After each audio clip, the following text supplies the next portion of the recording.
An interview with the Chief Diversity Officer at eBay.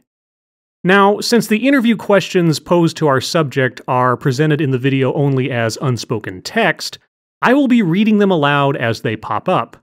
And I will do my best to sound professional.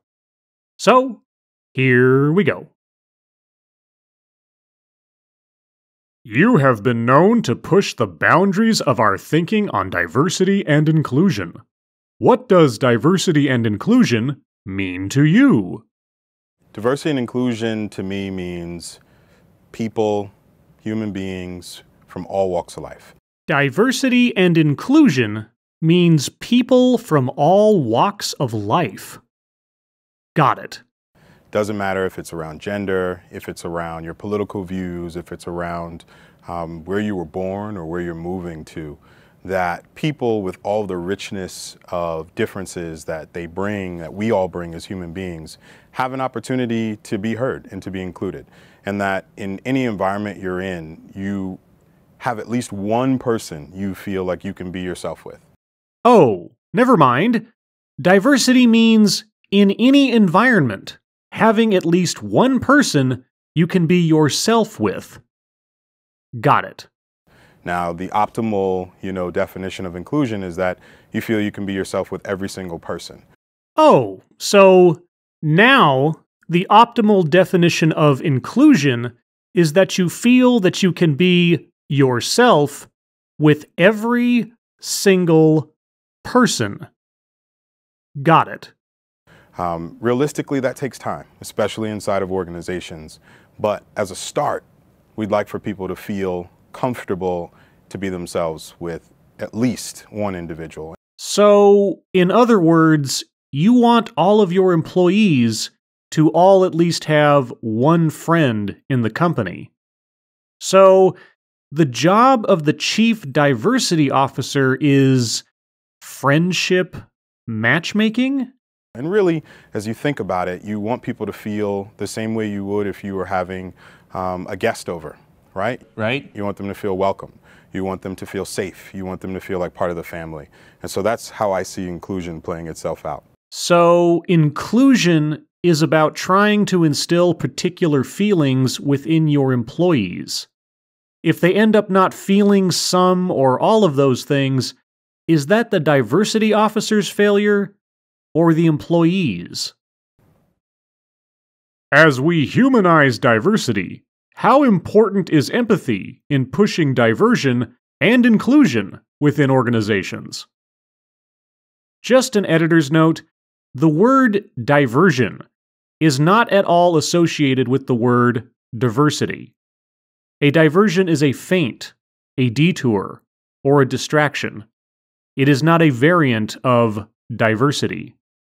So, this usage either comes from a broken understanding of English, or this may be the latest example of how to use words as they should not be used in the current year. I mean, you could really call it empathy and replace diversity and inclusion with just that one word. Diversity and inclusion really just mean empathy. Got it. It undergirds every single thing that diversity and inclusion is really based on.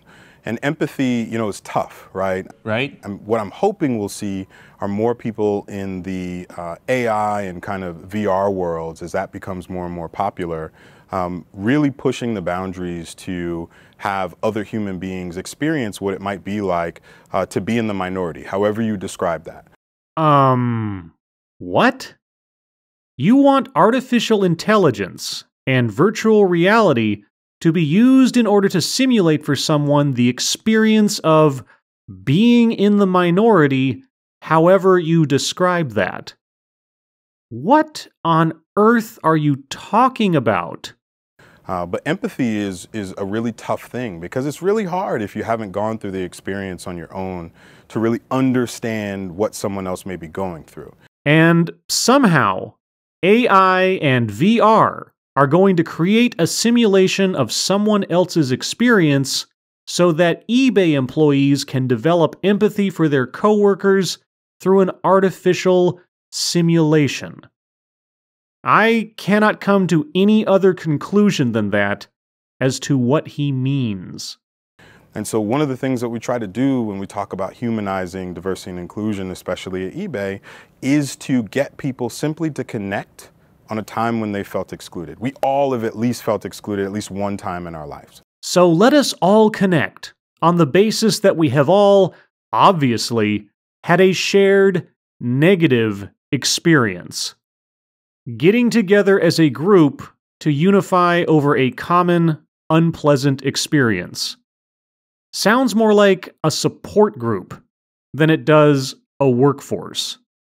And so whether it's because of your weight or because you weren't popular or because you moved from a different part of the world and were a minority in a new country, we've all felt it before. And if we can simply just connect there, that's the kind of empathy that really provides the foundation for understanding in the longer term.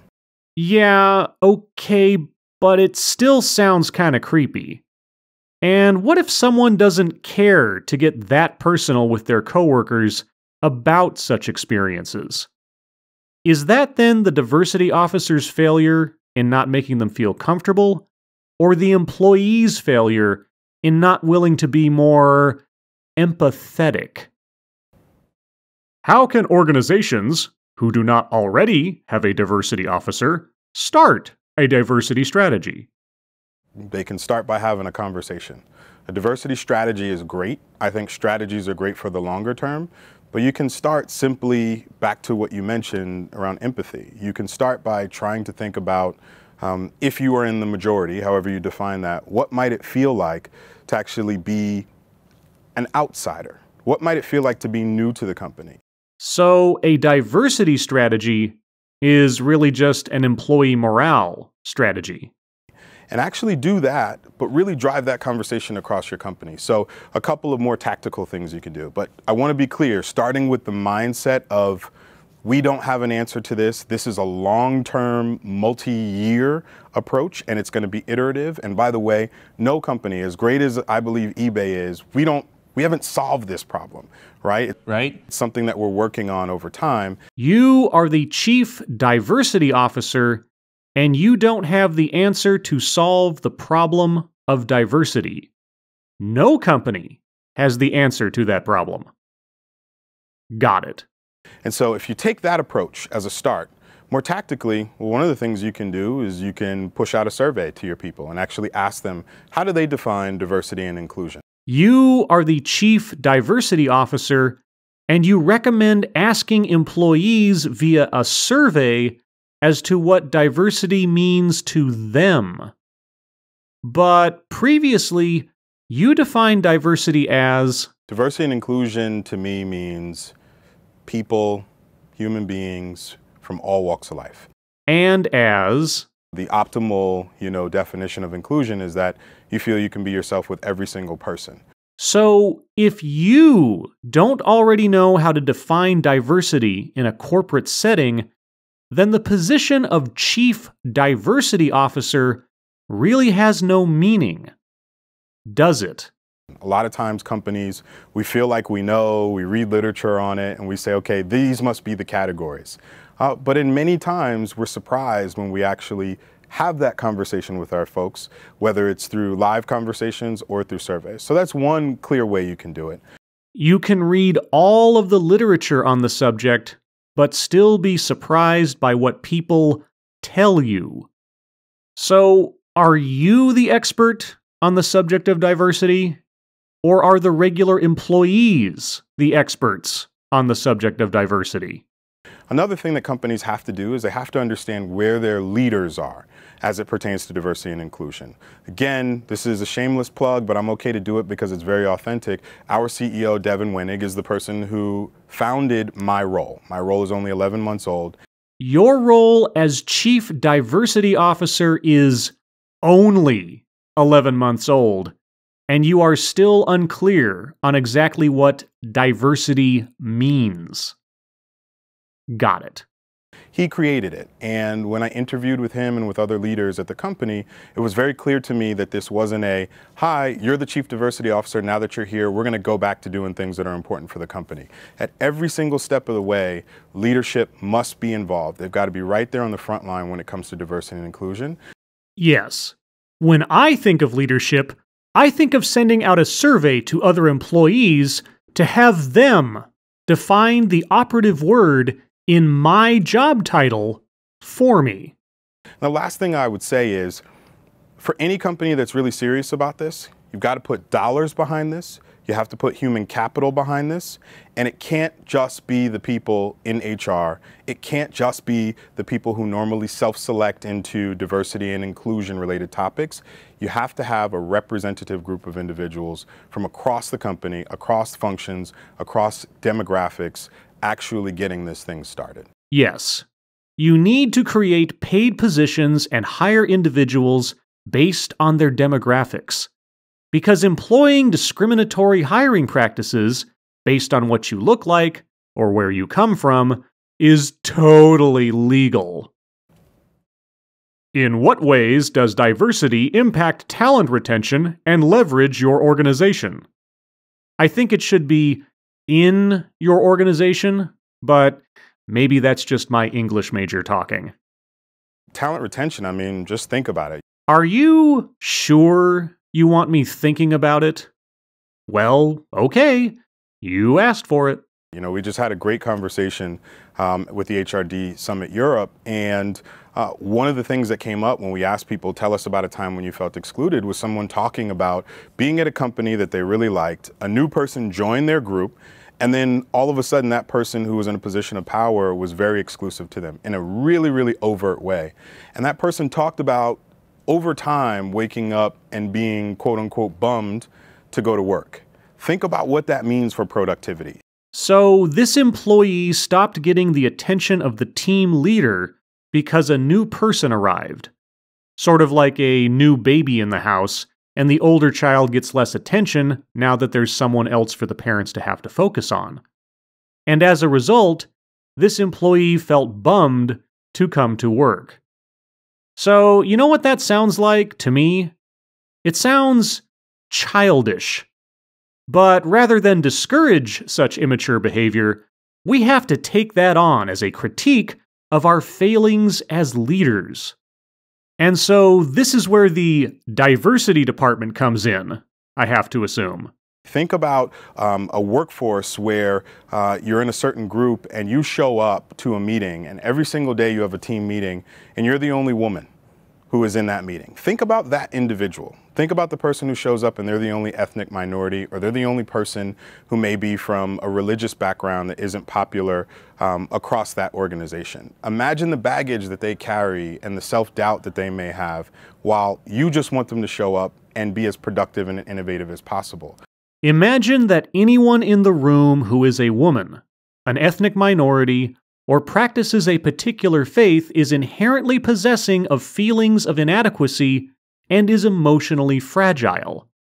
Assume that those biological traits or personal beliefs automatically make someone weaker than anyone else in the room who does not resemble them. Got it.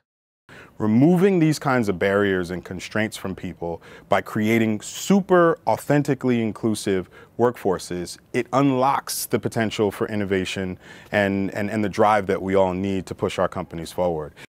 By removing barriers and creating super authentically inclusive workforces.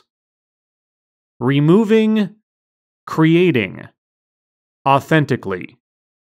Sounds more like social engineering to me, which in the realm of corporate culture isn't anything new, but really, could you just be more authentic about what you mean, rather than trying to make it sound all warm and fuzzy and altruistic? You said it yourself. Your goal is ultimately to increase productivity and innovation. So you're really only using this notion of empathy to grease the wheels, aren't you? And it also keeps people there. And we all know that in order for us to do a better job at companies, we need to keep and retain great talent. And so retention is really one of the major outcomes of paying attention to diversity and inclusion. Diversity and inclusion are tools for employee retention. Got it. And then the other question was around leveraging it. I mean, it leverages not just with retention, but also across talent acquisition, also across your marketplace. If you think about the customers you have today, and are you being inclusive of them, all the way to the customers that you need for tomorrow in order to help drive the bottom line. Diversity and inclusion, it's not a nice to have, it's a business imperative. Inclusive of the customers? So the chief diversity officer is also involved in sales and marketing? I guess, if you say so. In any case, the next and final question they ask our speaker deals specifically with the business summit he is attending in Europe, and doesn't really add anything to the main thrust of the rest of the interview. So, what have we learned? Well, after listening to and critiquing so many corporate contributions to the modern cult of diversity, you'd think I would be bored with them by now.